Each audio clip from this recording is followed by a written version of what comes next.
السلام عليكم. اليوم غادي ندويو على واحد الموضوع اللي كل شي كيهضر عليه دابا في المغرب، الكراء اليومي. يا كما سمعتوا به، كيقولوا عليه فرصة استثمارية ديال بصح، ولكن واش هاد الهضرة كاينة؟ يلا مجموعين نفهموا هاد المجال من الألف إلى الياء. السؤال اللي كيسولو أي واحد كيفكر يستثمر، واش بصح ممكن من عقار واحد غير واحد نقدروا نضاعفوا الأرباح ديالنا؟ واش ممكن ندخلوا منه 2 ولا حتى 3 ديال المرات كتر من الكرا العادي؟ بقاو معنا حيت الجواب غادي نكتشفوه دابا. باش ناخدو فكرة على حجم هاد الفرصة، شوفوا معايا هذا الرقم، راه كيحبس الأنفاس، زايد 70%. هذه هي نسبة الزيادة في الطلب على الكراء اليومي في مراكش، وفي العام الآخر بوحده. راه ما كنهضروش على زيادة عادية، هذا راه انفجار ديال بصح في السوق، كيبين لينا شحال ديال طلب كاين. والقضية ماشي غير في مراكش، إلا مشينا لكازابلانكا كنلقاو أن الطلب كيتزاد بواحد الريتم ثابت ديال 20% كل عام، وهذا الشيء على مدى 5 سنين دابا. يعني هذا النمو ماشي غير موجة وغادي تدوز، لا، هذا توجه حقيقي ومستمر في السوق العقاري عنا في المغرب. إذن باش تكون عندنا صورة واضحة ومتكاملة، هذه هي الخريطة ديال الطريق اللي غادي نتبعو. أول حاجة، علاش هذه فرصة ذهبية دابا؟ من بعد غادي نشوفوا بواقعية المزايا والعيوب، وندوزو للقلب ديال الموضوع، الفلوس، يعني تكاليف والأرباح. من تما نكشفوا على أسرار النجاح، وفي الأخير غادي نشوفوا كيفاش المستقبل ديال هادشي كيبدا من دابا. يلا نبداو بالنقطة الأولى. علاش دابا بالضبط هو أحسن وقت باش الواحد يفكر يستثمر في الكراء اليومي؟ الجواب بكل بساطة كاين في الرؤية السياحية ديال بلادنا. الأرقام كتهضر بوحدها، المغرب عنده واحد الرؤية سياحية طموحة بزاف. الهدف هو نوصلوا ل 26 مليون سائح في 2030، وزيدوا عليها الحدث الضخم اللي هو تنظيم كأس العالم 2030. هادشي كامل كيعني حاجة وحدة، طلب على السكن غادي ينفجر وغادي يتزاد عام ورا عام، والكراء اليومي هو اللي غادي يلبي واحد الجزء كبير من هالطلب. وهنا فين كاينه الخلاصة كلها. الخبراء في المجال كيأكدوا على هذه النقطة، الكرا اليومي ممكن يجيب لك مدخول مضاعف، يعني 2 حتى 3 ديال المرات أكثر من الكرا العادي ديال العام. هذه المعلومة بوحدها كتخلي أي مستثمر يعاود يفكر في طريقة باش كيخدم على العقارات ديالو. واخا هاد الأرباح كتبان مغرية بزاف، ولكن ضروري نكونوا واقعيين. بحال أي استثمار في الدنيا، الكراء اليومي عنده الإيجابيات ديالو وعنده حتى السلبيات. يلا نشوفوهم مجموعين باش نعرفوا فين كنحطوا رجلينا. يلا هنشوفوا هاد المقارنة. في جهة المزايا، أول حاجة باينة هي الربح اللي كيف ما قلنا ممكن يوصل حتى ل3 ديال الأضعاف. تاني حاجة هي المرونة، وهذه مهمة بزاف خصوصا المغاربة المقيمين بالخارج، يعني ممكن يستعمل دارو فاش يجي في العطلة ويكريها باقي العام. وثالث حاجة وهي مهمة بزاف، هي ما كاينش داك المشكل ديال ما خلصنيش في الكرا، حيت في منصات بحال اير بي ام بي كلشي كيتخلص قبل. دابا ندوزو للجهة الأخرى، العيوب. أول حاجة هي الإدارة اليومية والعبء الذهني، راه ماشي سهلة. ثاني حاجة الإطار القانوني اللي مازال كيتطور في المغرب. وثالثاً كاينين تكاليف زايدة بحال التسيير والنظافة اللي خاص تاخدهم بعين الاعتبار. ولكن لكل مشكل كاين الحل ديالو. باش الواحد يتهنى من هذا الصداع ديال التسيير اليومي، كاينين شركات مختصة اللي كنسميوهم الكونسيرجري. هاد الشركات كيتكلفوا ليك بكل شيء، من التواصل مع الكليان للتنظيف للاستقبال. وبهذه الطريقة المستثمر كياخد الأرباح ديالو ناقصة واحد النسبة ديالهم، وكيتهنى ويركز على حوايج اخرين.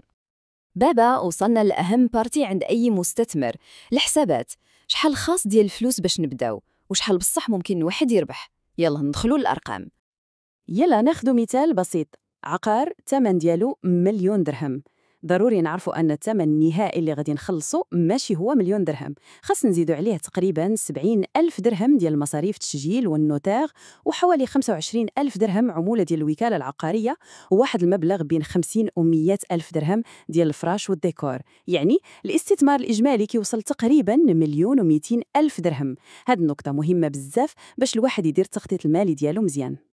قبل ما نحسبوا شحال ديال الفلوس غادي ندخلو، ضروري نفهم واحد المصطلح اللي هو أساسي في هذا المجال. كنتكلم على نسبة الإشغال، وبالفرنسية كنقولوا لها تو دوكيباسيون. شنو كتعني؟ ببساطة هي شحال من ليلة في الشهر داك العقار كان عامر بالكليان. هذه هي اللي كتحدد المدخول ديالك. كلما كانت هذه النسبة طالعة، كلما الأرباح كيكونوا كتر.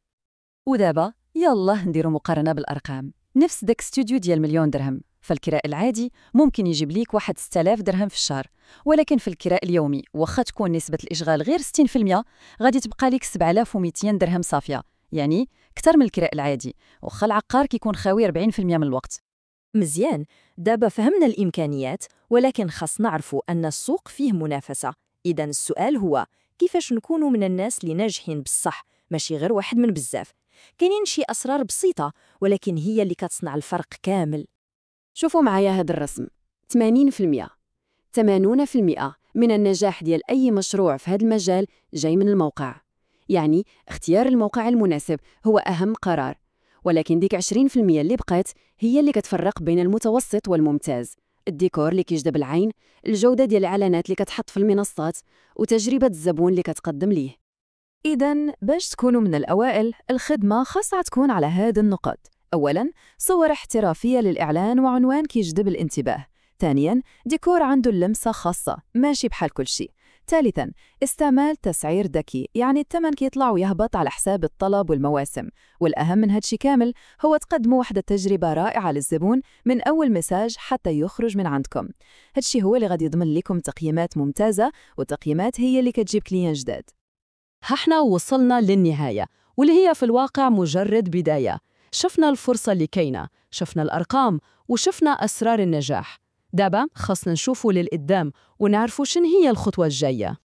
من بعد هادشي كامل، السؤال المنطقي اللي كيبقى هو مزيان، ولكن الواحد بوحدو كيفاش يقدر يدير هادشي كامل؟ كيفاش ممكن الواحد يختصر على راسو الطريق ويتفادى الأخطاء اللي داروا الناس قبله باش يبني مشروع ناجح ومربح؟ الجواب هو أن الواحد مخصوش يكون بوحدو. الحل هو ينضم لمجتمع ديال الناس اللي عندهم نفس الأهداف ونفس الطموح، ولهذا السبب كاين نادي Airbnb إمو كلوب. لداخل هذا النادي كتلقاو كتر من مجرد معلومات، كتلقاو جلسات مباشرة كل أسبوع على التسويق، العقار، الذكاء الاصطناعي، وحتى تجارب الأعضاء. كاينين تكوينات مسجلة تقدروا ترجعوا لها في أي وقت. والأهم من هادشي كامل هو فضاء باش تبارطاجيو الخبرات وتخلقوا شراكات حقيقية ومجتمع داعم اللي غادي يعاونكم تطوروا المشروع ديالكم وتضاعفوا الدخل من الكراء اليومي. الهدف ديالنا بسيط وواضح بزاف، نعاونكم باش تختصروا الطريق، تتجنبوا الأخطاء اللي كتكلف الفلوس والوقت، وتبنيوا المشروع ديالكم في الكراء اليومي بثقة وبسرعة أكبر. إذا للناس اللي مهتمين بالصحة وباغين يدخلوا لهذا المجال بقوة، ما كاينلاش تضيعوا الوقت. انضموا لينا اليوم وكونوا جزء من العائلة. الرابط ديال التسجيل في إربن إيمو كلاب غادي تلقاوه في الوصف. كنتمنى نشوفكم معنا لداخل. شكرا على المتابعة.